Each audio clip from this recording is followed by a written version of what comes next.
The Australia squad is Steve Smith, Jake Fraser McGurk, Josh English, Matthew Shard, Marnus Labuschagne, and Travis Head, Alex Carey. When it comes to all-rounders, it's Sean Abbott, Glenn Maxwell, Aaron Hardy. Bowlers, you have Ben Dwashers, Nathan Ellis, Tanveer Sangha, Spencer Johnson, Adam Zampa, and you have the 5 players who have pulled out.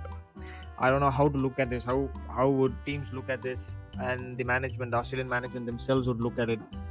It is a big blow. It is indeed a big blow to miss out on 5 players just before the tournament is about to begin. Are they going to miss all these 5 players? Obviously, they're going to be missing these five match winners. Actually, it is a question of who they're going to replace them with, because the group that they're in is extremely difficult with England, Afghanistan, and South Africa. If they even give a minute chance for Afghanistan, they will go through. Travis is in a good form. He's in a good form, and Fraser McGurk did get. He had a good innings, one or two good innings in BBL, but the star for Australia should be Glenn Maxwell. He had a terrific BBL. It's one of the best BBL seasons he could have ever had in his career. He's going to ever have in his career. So he's going to be the star batsman, star all-rounder. He's going to be pitching in a lot with the ball. Wouldn't be surprised even if he bowls 8 to 10, 7 to 9 overs every single game. So it remains to be seen who the replacements are. The only last man standing is Glenn Maxwell, and obviously there's Travis Head. But let's see. Yeah, and it's in Steve Smith's captaincy now. Hardy's been good. Ben Dwashers has been. Ellis has been good in BBL, the recently concluded BBL, and there's also Zampa. Let's see. It has definitely given an edge to Afghanistan and South Africa and England in that side. This has opened up really wide. And in the other news that we obviously have to talk, news in the Australia was recently concluded. It was concluded today. Australia versus Sri Lanka tour. Sri Lanka win both their games versus Australia. If that is a sign for something, that is a sign of something that is about to happen in this Champions Trophy. We have to wait and see. They've lost both the games, and today's game they've lost by a very big margin. I think they got out for 100 or something. I'm not sure of the exact score, but it was through a big margin, and Sri Lanka won a series against Australia. Of course, they're not in the Champions Trophy. They're not in the top 8, but Australia have lost. They're coming in with the loss. It's an away loss, obviously, but they're coming into the Champions Trophy with a series loss, and so are England and Pakistan or New Zealand are going to be coming in as. So the winners are India are going to be coming in very extremely confident, and either Pakistan or New Zealand, same case, either one is going to win today. Coming to South Africa, it's Temba Bavuma, Johnny De Zossi, David Muller, Henry Klassen, Ryan Rickleton, Tristan Stubbs, Rassie van der Dusen, Corbin Bosch, Marco Jansen. In the all-rounder list, it is Aiden Markram and Vian Mulder.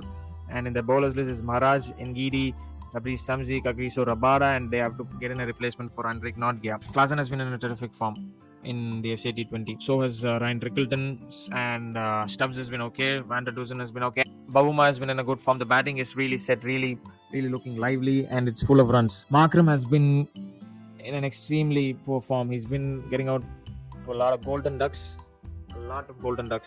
recently. Hopefully he recovers that. And Jansen has been terrific. Jansen has been completely, I don't have any adjectives to describe apart from phenomenal, sensational, terrific. He's been exquisite, maybe something like that. He's been in the form of his life, and he's going to be a difference maker for South Africa. And there's the spinners, Maharaj and Shamsi. They're obviously going to be of greater importance at Pakistan. And there's Rabada and Lungi and Gidi, and we have to see Rabada is always a superstar. He just won the title with MICT. He picked 4 wickets, if I'm remembering it correctly, 4 or 2 wickets with Bolt. He had a terrific spell. I'm misremembering something. Yeah, he had a good night. So we have to see who replaces Hendrik Notgia. And now coming to India's 15-man squad. So we know that Bumrah is ruled out, and that is also a very big blow.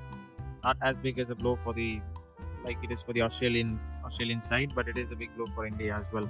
And Rohit Sharma, Shubman Gill, Virat Kohli, Shreyas Iyer, KL Rahul, Rishabh Pant, Hardik Pandya, Akshar Patel, Washington Sundar, Kuldeep Yadav, Harshit Rana, Mohammad Shami, Ashdeep Singh, Ravindra Jadeja, and the latest addition, Arun Chakravarti. This is the 15-man squad for India, and we have seen in the recently concluded England ODI, they have won 3 out of 3. And Sharma got a century, and Gill got a century. Kohli got a 50 in that game, and KL Rahul almost got a 50. He got a 40 in that tour.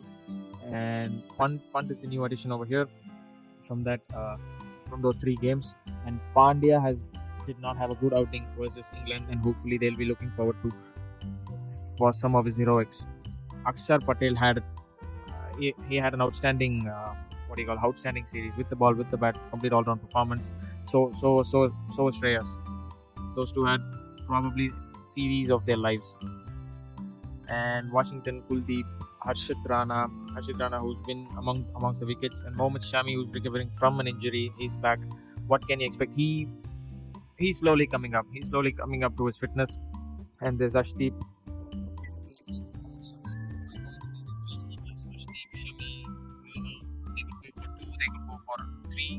As they have 5 spinners in the squad now. I'm not sure how many they're going to play. Probably they're going to play 3 with Varvisi as the first name on the team sheet, and Akshar with his form. Let's see the other one. Could be Jadeja, could be Washington, could be Kuldeep. England squad is Butler, Tom Banton, Harry Brook, Ben Duckett, Joe Root, Phil Salt, and Jamie Smith.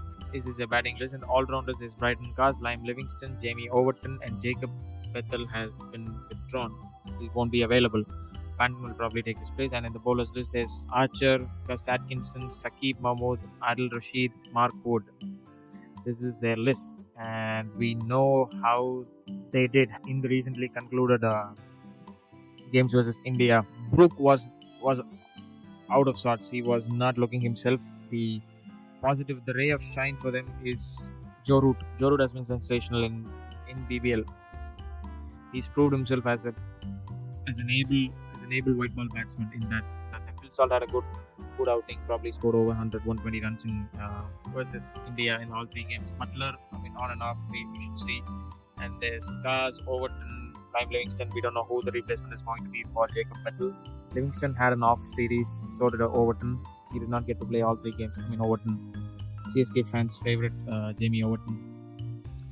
And when it comes to bowlers, Jofra Archer did not get to play all the 3 games. Saqib Mahmood and Adil Rashid, they were tested in those wickets, so that it will be a good warm-up for them before Champions Trophy. They both did very well. Adil Rashid picked up 4 wickets in the last game, so they're both likely to start. It is going to be Archer, Saqib, Adil Rashid, and Mark Wood. Gus Atkinson as remaining in the squad, remaining in the bench. So yeah, as for Group B, who's going to finish in top 2, who's going to finish in bottom 2? How awesome or how weird, how out of against the odds it would be for both South Africa and Afghanistan to make it to the playoffs, make it to the semi-finals over England and Australia.